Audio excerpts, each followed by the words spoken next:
Hi everyone, welcome back to my channel Uncovering Chemistry. So we are doing the bioinorganic chemistry, and in the bioinorganic chemistry today our topic is iron sulfur protein. ठीक है, इससे पहले जितने भी topic हैं वो हमने complete कर लिए हैं. क्वेश्चंस हमने कुछ ही पार्ट के करे हैं. एक या दो वीडियो में मैं इस चैप्टर को वाइंड अप कर दूंगी. उसके बाद हम इसके बाकी के क्वेश्चंस को डिस्कस करेंगे, और चैप्टर कंप्लीट होने के बाद इसके जो हैंड रिटन नोट्स होंगे उनका पीडीएफ मैं टेलीग्राम पे भी आपके लिए अपलोड कर दूंगी. ठीक है, तो चलो स्टार्ट करते हैं with the iron sulphur protein. इसके कुछ इंपॉर्टेंट पॉइंट्स हैं जो हमने देखने हैं. First point is that it is a non haem protein. ठीक है, इसमें क्या है, हीम ग्रुप नहीं होगा, मतलब पोरफायरिन रिंग नहीं प्रेजेंट होती. ठीक है, नेक्स्ट है इसका फंक्शन. यही चीज़ इसकी इंपॉर्टेंट है. मेन फंक्शन, एक्टिव साइट और ये सब चीज़ें तो इनकी छोड़नी नहीं है. हाई स्पिन, लो स्पिन. ओके, इसका फंक्शन क्या है, इलेक्ट्रॉन ट्रांसपोर्ट. इससे पहले हमने इलेक्ट्रॉन ट्रांसपोर्ट पढ़ा था साइटोक्रोम्स में. अब हम पढ़ रहे हैं इलेक्ट्रॉन ट्रांसपोर्ट. अगेन एक फंक्शन आ रहा है किसमें, आयरन सल्फर प्रोटीन में. सो electron transport in the plants and bacteria. ठीक है, उसके बाद इसके कुछ टाइप्स होते हैं. मेनली हम इसके 4 टाइप्स पढ़ते हैं आयरन सल्फर प्रोटीन की. ये एक ऐसा टॉपिक है जिसको आप ना बहुत ईजिली याद रख सकते हो, क्योंकि इसमें गलती होने के चांसेस बहुत कम है, क्योंकि ये सारे आपस में एक दूसरे से मिलते हुए नहीं हैं. तो इसमें ना याद रखना ज़्यादा इजी है कंपैरेटिवली जो कैटालिसिस या पेरोक्सीडेजेस या जो भी हमने पुराने टॉपिक अभी करें, क्योंकि उसमें सब में Fe3 Fe2 हाई स्पिन लो स्पिन ये बहुत कन्फ्यूजिंग था. लेकिन इसमें ऐसा कुछ नहीं है. तो ये टॉपिक याद रखना थोड़ा सा ईजी है, और इस पर जो क्वेश्चन है उसको हम ईजीली सॉल्व कर सकते हैं. तो ठीक है, इसके 4 टाइप्स देखते हैं. देखो, फर्स्ट है रिब्रोडॉक्सिन, नेक्स्ट इज फेराडॉक्सिन. फेराडॉक्सिन के फर्दर 3 टाइप्स हैं, 2Fe2S, 3Fe4S, 4Fe4S. ठीक है, तो ये 4 टाइप्स हमने पढ़नी है. इसके बाद एक और चीज़ याद रखनी है कि they all are one electron transfer agent. मतलब इन सब में ना एक ही इलेक्ट्रॉन का चेंज होएगा. तो जो भी इसकी ऑक्सीडाइज और रिड्यूस फॉर्म होगी उसमें सिर्फ एक ही इलेक्ट्रॉन का चेंज होगा, और वही हमने इनके डिस्कस करने हैं. जी, तो हम सबसे पहले स्टार्ट करेंगे विद द रिप्रोडॉक्सिन. ठीक है, देखो अब इसके ये बहुत इंपॉर्टेंट पॉइंट्स हैं, सारे के सारे आपको अच्छे से याद रखने हैं. एक चीज़ तो हमने पढ़ ली कि वन इलेक्ट्रॉन ट्रांसपोर्ट एजेंट है. ये सारे ही वन इलेक्ट्रॉन ट्रांसपोर्ट एजेंट है, तो ये चीज़ तो आपको याद रह ही सकती है. दूसरा, ये एनारोबिक बैक्टीरिया में मिलता है. ये चीज़ आपसे शायद ही पूछे, इसका ये पॉइंट इतने ज़्यादा क्वेश्चन में नहीं आते हैं, बट स्टिल थोड़ा सा याद आपको ज़रूर रखना है. इसके बाद क्या याद रखना है कि इसमें Fe एटम कितने होते हैं. तो Fe एटम रिप्रोडॉक्सिन में सिर्फ एक होता है. ठीक है, जो फेराडॉक्सिन होगी उसमें एक से ज़्यादा होंगे हर एक में, लेकिन इसमें सिर्फ एक ही Fe एटम होता है इन द +3 ऑक्सीडेशन स्टेट. तो जो स्टार्टिंग क्या रहेगा ना, वो +3 ऑक्सीडेशन स्टेट रहेगी. बाद में हम इसको एक इलेक्ट्रॉन ऐड करवाएंगे और इसके रिड्यूस फॉर्म में लेके आएंगे. ठीक है, तो हमेशा ऐसे ही चलना है. तो first one Fe atom and in the +3 oxidation state is present, right. उसके बाद इस पे क्या होते हैं, जो एक Fe एटम है उसके साथ 4 बॉन्ड बने होते हैं विद द S16 एटम के साथ इसके 4 बॉन्ड बने होते हैं. तो इसका स्ट्रक्चर क्या हो जाएगा, टेट्राहेड्रल डिस्टोर्शन. अगर मान लो डिस्टोर्टेड नहीं गिवन है तो आप सिंपल टेट्राहेड्रल टिक करोगे, लेकिन अगर डिस्टोर्टेड टेट्राहेड्रल गिवन है तो distorted tetrahedral structure. No inorganic sulphur is present. इसमें इनऑर्गेनिक सल्फर मतलब कि S2 नेगेटिव की फॉर्म में जो सल्फ़र है वो नहीं प्रेजेंट होता. इसमें सिंपल 4 सल्फ़र S16 के हैं.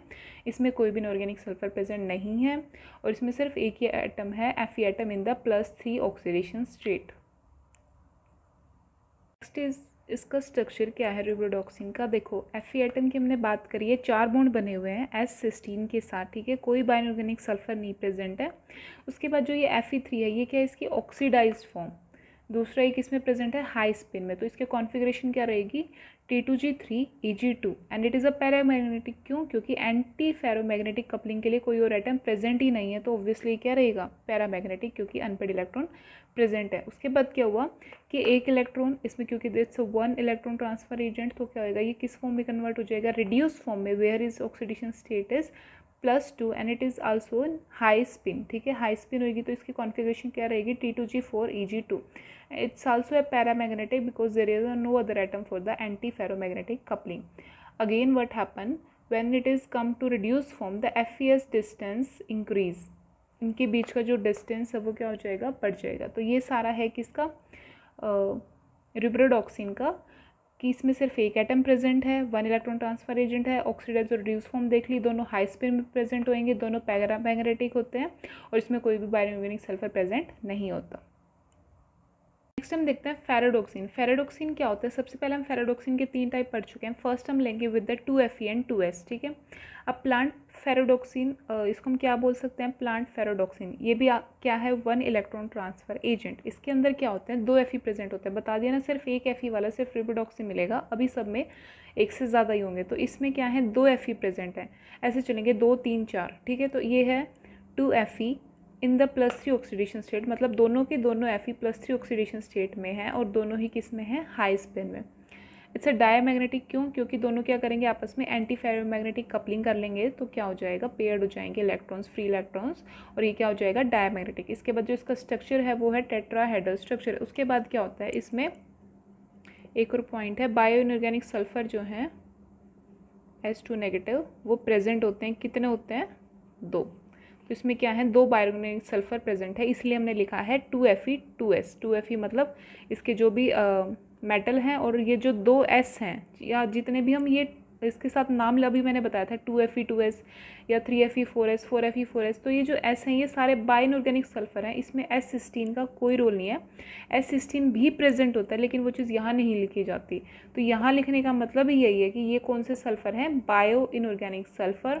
S16 भी इसमें प्रेजेंट होते हैं। इसमें कितने S16 प्रेजेंट होते हैं, इसमें अगेन क्या प्रेजेंट होते हैं, 4 S16, ठीक है। 4S16, 2 bio inorganic sulphur, 2 Fe atom in the +3 oxidation state and the high spin diamagnetic antiferromagnetic coupling occur, tetrahedral structure. Next we will see its structure. देखो अब इसका स्ट्रक्चर क्या है, अगेन ये टेट्राहेड्रल है, तो इसके बॉन्ड्स कितने हो गए, 4 हो गए, ठीक है। हर एक जो आयरन एटम है वो क्या कर रहा है, 4 बॉन्ड बना रहा है। अब उसके बाद दोनों ही किस में प्रेजेंट थे, in the +3 oxidation state, and दोनों क्या है, हाई स्पिन है। हाई स्पिन है तो देखो अब इनके इलेक्ट्रॉन्स कैसे होंगे, 1 2 3 4 5, इसी तरह इसके इलेक्ट्रॉन है 1 2 3 4 5। तो ये सारे क्या करेंगे, आपस में एंटी फेरोमैग्नेटिक कपलिंग कर लेंगे। देखो दोनों साइड बिल्कुल इक्वल इलेक्ट्रॉन्स है, तो आपस में कपलिंग कर लेंगे, तो ये क्या हो जाएगा, डायामैग्नेटिक। तो जो इसका ऑक्सीडाइज फॉर्म है, ऑक्सीडाइज फॉर्म क्या है, ये यहाँ पे मैंने S16 के बॉन्ड नहीं बनाए हैं, जस्ट एक सिंपली वे में समझाने के लिए। तो ये क्या, इसका ऑक्सीडाइज फॉर्म, ठीक है। इसका स्ट्रक्चर देख लो, S16 इसमें प्रेजेंट है, ठीक है। S16 इसमें प्रेजेंट है, कितने, 1 2 3 4। हर एक आयरन एटम को 2 S16 मिले हैं, और हर एक को साथ क्या है, बीच में 2 ब्रिज इनऑर्गेनिक सल्फर, इसलिए इसका नाम क्या है, Fe2S2, ठीक है।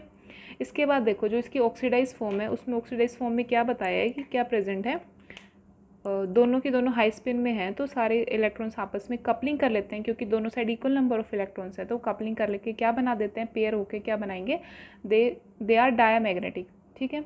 उसके बाद क्या होगा, 1 इलेक्ट्रॉन ट्रांसफर एजेंट है, तो 1 इलेक्ट्रॉन जब हम ऐड करते हैं तो सिर्फ एक ही आयरन एटम रिड्यूस हो रहा है, क्योंकि एक ही इलेक्ट्रॉन ऐड कर रहे हैं तो एक ही आयरन एटम रिड्यूस होगा। तो क्या होगा, एक तो Fe3 में एज इट इज़ है, एक क्या हो गया, कन्वर्ट हो गया किस में, Fe2 में। अब जब हम इनके इलेक्ट्रॉन लिखते हैं तो देखो एक साइड आ जाएगा D6 एंड एक साइड आएगा D5। तो जो 4 इलेक्ट्रॉन थे उन्होंने तो आपस में कपलिंग कर ली, लेकिन जो एक इलेक्ट्रॉन था वो बच गया, उस एक इलेक्ट्रॉन फ्री इलेक्ट्रॉन की वजह से ये क्या हो गया, पैरामैग्नेटिक। ये बहुत इंपॉर्टेंट पॉइंट है, डायमैग्नेटिक पैरामैग्नेटिक पे भी बहुत बार क्वेश्चंस आ जाते हैं, तो ये चीज़ें बहुत ध्यान से समझ लेना। एक इलेक्ट्रॉन ट्रांसफर एजेंट करना है, बस इतना याद रख लेना, और कुछ याद नहीं रख सको तो, कि Fe2S2 का मतलब यही है कि 2 आयरन एटम प्रेजेंट है, दोनों ही +3 में। इलेक्ट्रॉन हमेशा एक ही ट्रांसफर करवाना है, तो एक ही 2 में गया, फिर दोनों के इलेक्ट्रॉन्स लिख के आराम से बता सकते हो कि डायमैग्नेटिक हो या पैरामैग्नेटिक। अगर दोनों साइड इक्वल इलेक्ट्रॉन्स हैं तो कपलिंग करके वो डाई होएगा, अगर दोनों साइड अनइक्वल इलेक्ट्रॉन्स हैं तो हमेशा एक इलेक्ट्रॉन बचेगा, और वो क्या, उसकी वजह से क्या हो जाता है, पैरामैग्नेटिक। हाँ जी, तो नेक्स्ट आता है एक टॉपिक, रिस्की सेंटर। अब देखो चेंज क्या रहा, अभी तक तो ये किसका स्ट्रक्चर बना रखा है, फेरोडॉक्सिन 2Fe2S का। अब चेंज क्या आएगा इसमें, सिर्फ छोटा सा चेंज है दोनों स्ट्रक्चर्स में, रिस्की सेंटर और फेरोडॉक्सिन में। 2Fe2S में सिर्फ जो इसके 2 S16 है ना, उसको हटा के हमने क्या लिखना है, एनहिस्टिडीन, बस इतना सा चेंज है। 2 S16 की जगह अगर 2 एनहिस्टिडीन लगे हुए हैं तो वो फेरोडॉक्सिन नहीं होएगा उस टाइम पे, फिर वो क्या हो जाएगा, रिस्की सेंटर। बस इतना सा चेंज एक याद रखना है जी। तो नेक्स्ट फेरोडॉक्सिन अब हम पढ़ेंगे Fe3S4। नाम से क्या पता चल रहा है कि 3 Fe एटम होंगे, और जो बायोइनऑर्गेनिक सल्फर हैं वो कितने होंगे, 4।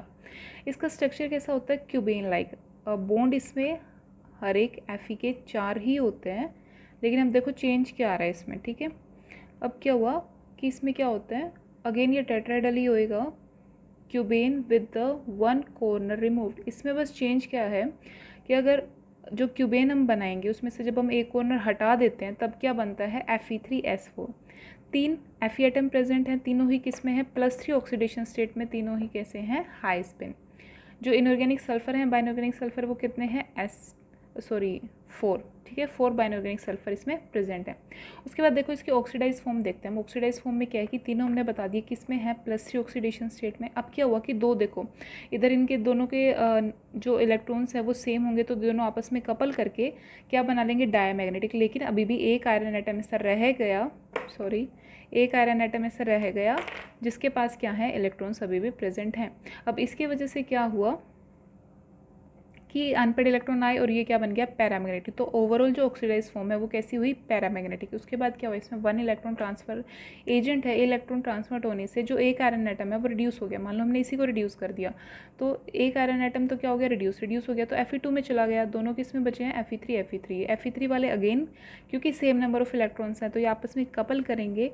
कपलिंग के बाद ये तो इलेक्ट्रॉन पेयर हो गए, लेकिन अभी भी इसके पास क्या है, 4 इलेक्ट्रॉन अनपेयर्ड बचे हुए हैं, जिसकी वजह से क्या होगा, पैरामैग्नेटिक। तो इसके अंदर दोनों ही oxidise form and reduce form क्या होती हैं, पैरामैग्नेटिक। आई होप कि आपको कपलिंग वाली चीज़ समझ में आ चुकी है कि कैसे कपल करना है और कैसे छोड़ना और कैसे पता लगाना है कि वो पैरा हो गया या फिर डायामैग्नेटिक, ठीक है। इसके बाद हम इसका स्ट्रक्चर बनाना सीखेंगे। जो इसका स्ट्रक्चर कैसे बनाना, देखो अभी बताया कि इसका स्ट्रक्चर कैसे होगा, क्यूबेन लाइक कैसे बनाओगे, पहले ना क्यूब बनाने की ट्राई करो।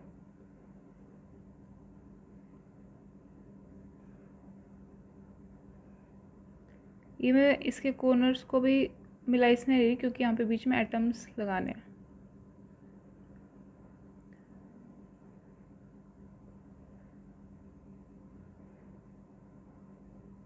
ठीक है। ये क्या बन गया, क्यूबेन। अभी क्या है, इसमें 3 आयरन एटम है तो हमेशा रखने कैसे हैं, देखो ये कैसे रखना है। अच्छा उसके बाद एक और क्या चीज़ हमने देखनी है कि इसके अंदर क्या होता है, एक कॉर्नर रिमूव्ड है। हमने पहले बात करी थी, it's a क्यूबेन with the 1 corner removed. तो हम इसे एक कॉर्नर को ना रिमूव कर देते हैं। मान लो हमने इस कॉर्नर को रिमूव कर दिया, अगर ये कॉर्नर रिमूव हुआ तो इसके बॉन्ड भी रिमूव हो जाएंगे।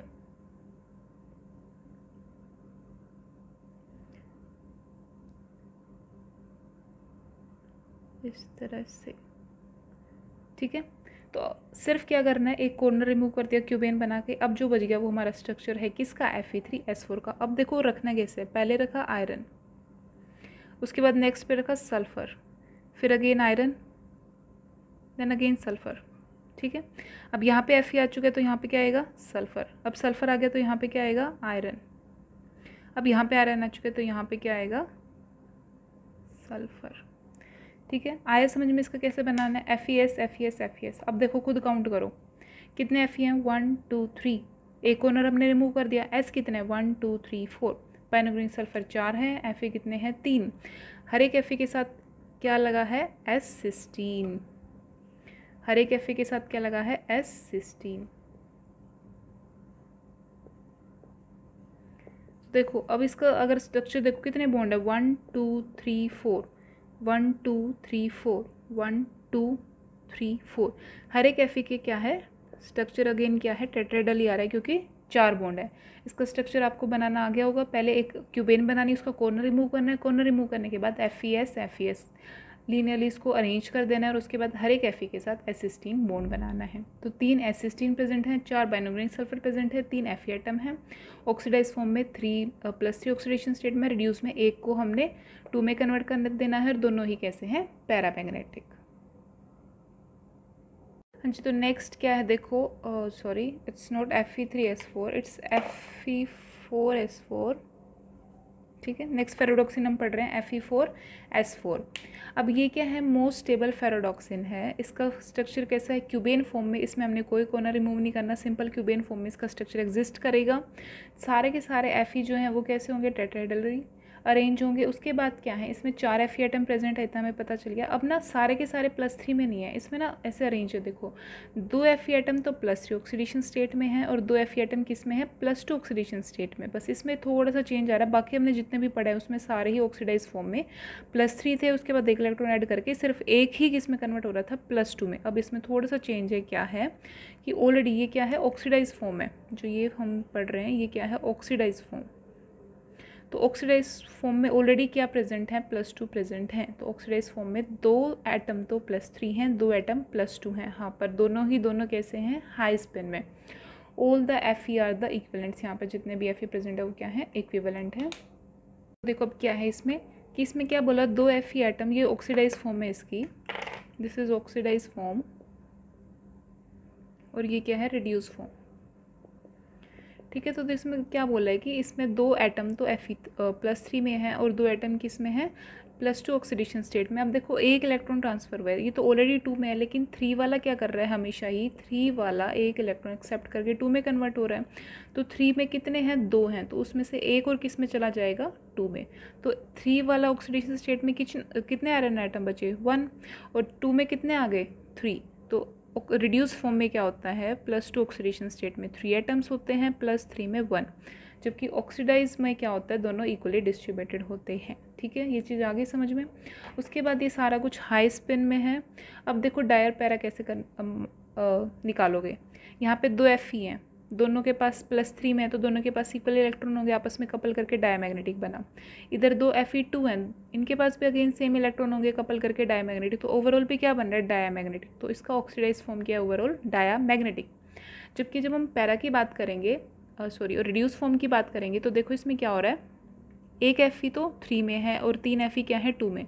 मान लो 2 Fe2 ने तो आपस में कपल कर लिया, उसके बाद क्या बच गया, एक Fe2 बच गया और एक Fe3 बच गया। क्योंकि इनके पास अनइक्वल इलेक्ट्रॉन है, तो कपल करके भी इनके पास अनपेड इलेक्ट्रॉन बच जाएगा, तो इसीलिए ये क्या होगा, ओवरऑल पैरामैग्नेटिक। तो reduce form is paramagnetic, oxidise form is diamagnetic. इसके बाद इसका स्ट्रक्चर देखते हैं कैसे बनाना है। स्ट्रक्चर हमें पता चल गया क्या है, क्यूबेन लाइक। ठीक है, सिंपल क्यूबेन बनानी है। अब की बार कोई भी हमने कॉर्नर रिमूव नहीं करना, चलिए इसको हम बॉन्ड बना ही देते हैं।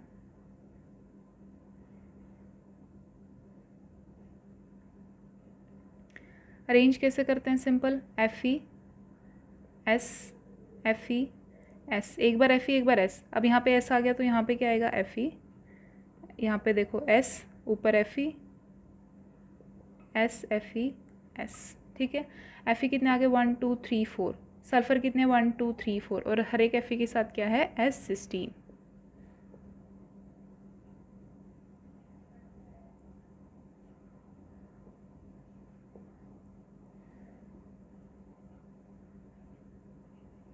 S16।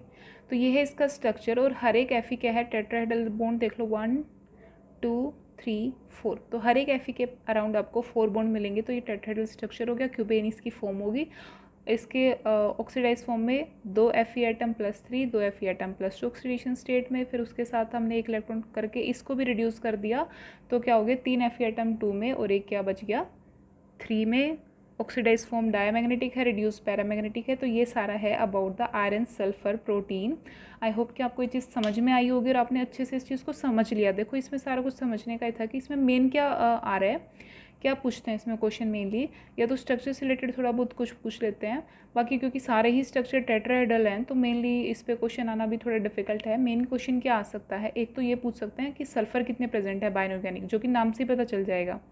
सेकंड, इसमें क्वेश्चन क्या पूछ सकते हैं कि डाया या पैरा से रिलेटेड पूछ सकते हैं, और क्या पूछ सकते हैं कि ऑक्सीडाइज फॉर्म में या रिड्यूस फॉर्म में +3 और +2 आयरन एटम कितने हैं, ये चीज़ पे क्वेश्चन आ सकते हैं। ठीक है, तो ये सारा था आयरन सल्फर प्रोटीन। हमारे पास नेक्स्ट आता है कॉपर प्रोटीन्स। अब नाम से पता चल रहा है कॉपर प्रोटीन मतलब कि इसकी एक्टिव साइट क्या रहने वाली है, सब में कॉपर। ठीक है, अब देखो यही इस पे क्वेश्चन आ जाते हैं कि 2-3 आपको कंपाउंड दे देंगे बाइनऑर्गेनिक के और उससे पूछ लेंगे कि इनकी एक्टिव साइट्स बताओ, तो उसमें कन्फ्यूजन हो जाती है। तो याद रखना कि कॉपर प्रोटीन कौन से, आयरन कौन से हैं, कहाँ पे मोलिब्डेनम एक्टिव साइट आ रही है, यहाँ Mg कहाँ एक्टिव साइट है। सिर्फ यही चीज़ आपको अच्छे से ध्यान रखने की ज़रूरत है बाइनऑर्गेनिक केमिस्ट्री में। इसके बाद अगर आप इसके प्रीवियस ईयर क्वेश्चन जैसे सॉल्व करोगे ना, उससे इसकी बहुत अच्छे से प्रैक्टिस हो जाएगी पूरे चैप्टर की। उसके बाद दिक्कत नहीं आने वाली। मेनली जो आजकल क्वेश्चन आ रहे हैं वो एक से ज़्यादा ऑप्शन वाले आ रहे हैं, जिसमें कन्फ्यूजन ज़्यादा होती है। तो प्लीज़ उसकी स्टेटमेंट थोड़ी से ध्यान से पढ़ के करा करो। स्टेटमेंट सारे रिलेटेड होती हैं, एक बार अच्छे से पढ़ के करोगे तो वो हो जाएंगी। ठीक है, इसकी एक्टिव साइड पता चल गई कॉपर। अभी हम +1 या +2 नहीं देख रहे हैं, अभी जस्ट हमें पता चलिए कि एक्टिव साइड क्या है, कॉपर। उसके बाद इसका काम क्या है, फंक्शन देख लो। अगेन इसका फंक्शन इलेक्ट्रॉन ट्रांसपोर्ट आ रहा है। इसके 2 टाइप हैं, टाइप ए और टाइप बी हम पढ़ेंगे। फर्स्ट टाइप जो हम पढ़ रहे हैं वो है ब्लू कॉपर प्रोटीन को बोला जाता है। इसके अंदर 3 टाइप्स की आती हैं, प्लास्टोसाइनिन, एज्यूरिन एंड स्टीलासाइनिन। जो स्टीलासाइनिन है ये हमें नहीं पढ़नी है, पर बाई चांस क्वेश्चन ये आ जाए कि इसमें कौन से एक्टिव साइट है तो वो कॉपर है। इसके अलावा हमने इसमें कुछ नहीं पढ़ना है। हमने 2 मेन चीज़ पढ़नी है, प्लास्टोसाइनिन एंड एज्यूरिन। ओके, फर्स्टली हम डिस्कस करेंगे अबाउट द प्लास्टोसाइनिन। मेन इसका क्या है, इलेक्ट्रॉन ट्रांसपोर्ट इसका फंक्शनिंग पता चल गई। एक ही इलेक्ट्रॉन ट्रांसपोर्ट करना है। जो हमने आयरन सल्फर पढ़ा है ना, उसमें हमने क्या पढ़ा, रिड्यूस से ऑक्सीडाइज से रिड्यूस जाते हुए देखा है। नॉर्मली हम पढ़ के रहे हैं अपने में रिड्यूस से ऑक्सीडाइज, लेकिन उसमें हमने उल्टी चीज़ पढ़ी थी। अब देखो इसमें क्या होएगा, सबसे पहले हम रिड्यूस फॉर्म लेंगे कॉपर की 1 ऑक्सीडेशन। तो अगर इसकी एक्टिव साइट पूछी जाती है तो ये क्या होगी, कॉपर 1। ठीक है, ये इसकी एक्टिव साइट हो गई। उसके बाद क्या हुआ, हाँ जी, ये हाई स्पिन या प्रेजेंट हो या लो स्पिन में, उस चीज़ से तो वैसे कोई फ़र्क पड़ना नहीं है, क्योंकि इलेक्ट्रॉन्स की जो अरेंजमेंट है वो क्या है, सेम रहने वाली है। उसके बाद क्या है, इसमें इसका स्ट्रक्चर बहुत इंपॉर्टेंट है। इसका स्ट्रक्चर क्या है, टेट्राहेड्रल है। हमें 4 बॉन्ड दिख रहे हैं, टेट्राहेड्रल है क्या क्या इसका स्ट्रक्चर। कई बार स्ट्रक्चर पहचानना आ जाता है। स्ट्रक्चर किसी का भी नहीं छोड़ना, बिल्कुल भी मत छोड़ने की कोशिश करो। स्ट्रक्चर सारे बहुत अच्छे से आपको याद करने ही पड़ेंगे। ठीक है, अब देखो कॉपर 1। अब इसके बाद स्ट्रक्चर में क्या है, 2 सल्फर लगे हुए हैं, 2 नाइट्रोजन लगे हुए हैं। दोनों नाइट्रोजन किसके हैं, हिस्टिडीन के। तो N histidine, N histidine. Sulphur दोनों डिफरेंट है, 1 इज़ S16, 1 इज़ S-मिथ्योनिन। बस ये चेंज है इसमें। ठीक है, ये इसका स्ट्रक्चर है टेट्राहेड्रल। किसका है ये, प्लास्टोसाइनिन का। ये इसकी रिड्यूस फॉर्म है। कॉपर 1 क्या होता है, D10। D10 क्या होगा, कलरलेस, नो डी ट्रांजिशन। तो ये क्या हो जाएगा, कलरलेस। उसके बाद क्या हुआ, जब इसमें 1 इलेक्ट्रॉन का ट्रांसफर हुआ तो ये किस में कन्वर्ट हो गया, ऑक्सीडाइज फॉर्म में, that is in the +2 oxidation state. Now it is a distorted tetrahedral. और इसके अंदर क्या होता है, जॉन टॉलर डिस्टोर्शन। या आपने कोऑर्डिनेशन चैप्टर में पढ़ा होगा। और इसके वजह से इसका कलर क्या आता है, ब्लू कलर। तो इसका जो स्ट्रक्चर होएगा प्लास्टोसाइनिन का, that is distorted tetrahedral, no tetrahedral, distorted tetrahedral. Oxidise form का, रिड्यूस फॉर्म का सिंपल टेट्राहेड्रल, ऑक्सीडाइज फॉर्म का डिस्टोर्टेड टेट्राहेड्रल। अगर ऑप्शन में डिस्टोर्टेड नहीं गिवन है तो सिंपल आप टेट्राहेड्रल को लगा सकते हैं। ठीक है, इसमें JTD होता है and it's a blue colour. इसमें जो ब्लू कलर आता है वो किसकी वजह से आता है, this is the ligand S16 to the metal Cu+2। तो ये कौन सा ट्रांसफ़र हो गया, ligand to metal charge transfer. इसकी वजह से इसका क्या आता है, ब्लू कलर। ओके, नेक्स्ट हमारा है टाइप ए का। हमने क्या पढ़ा था, एक तो प्लास्टोसाइनिन पढ़ चुके, नेक्स्ट इज एज्यूरिन। अब देखो स्ट्रक्चर में डिफरेंस क्या आ गया, वहाँ पे कितने थे, 4 बॉन्ड थे, इसमें कितने हैं, 5 बॉन्ड। 5 बॉन्ड है, देखो 4 तो सेम ही है बिल्कुल एग्जैक्ट। चेंज क्या आया, O ग्लूटामीन। बस इसमें जो एक एक्स्ट्रा ये OGLU लगा है, सिर्फ यहाँ पे क्या आया है, चेंज आया है इस ऑक्सीजन का। तो यहाँ पे इसकी वजह से क्या हो गए, 5 बॉन्ड हो गए हैं।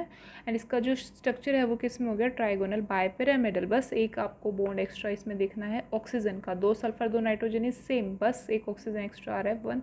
Again it is 1 electron transfer agent. तो क्या होएगा, इलेक्ट्रॉन ट्रांसफर करके ये क्या हो जाएगा, ऑक्सीडाइज होगा। ऑक्सीडाइज, इसमें ऑक्सीडेशन स्टेट क्या हो जाएगी, कॉपर +2।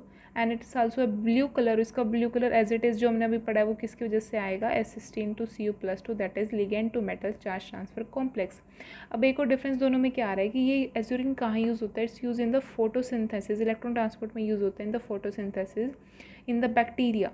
जबकि जो प्लांट्स में हम जो फोटोसिंथेसिस पढ़ेंगे आगे अपने वीडियोज़ में, तब हम देखेंगे तो वहाँ पे इलेक्ट्रॉन ट्रांसपोर्ट में क्या यूज़ होता है, प्लास्टोसाइनिन। ठीक है, तो ये है कॉपर प्रोटीन। और इसका अगर आप नाम देखोगे तो ब्लू कॉपर प्रोटीन बताया था, क्योंकि इनके कलर क्या आ रहे हैं, ब्लू। इसकी वजह से इनका नाम क्या है, ब्लू कॉपर प्रोटीन। तो टाइप 1 हमने पढ़ लिया है, टाइप 2 और 3 हम ऑलरेडी पढ़ चुके हैं। वो क्या पढ़ चुके हैं वो हम जब पढ़ेंगे तब देखेंगे। टाइप 2 हम इसकी बाद में डिस्कस करेंगे। आज के लिए इतना ही। Thank you so much and have a great day.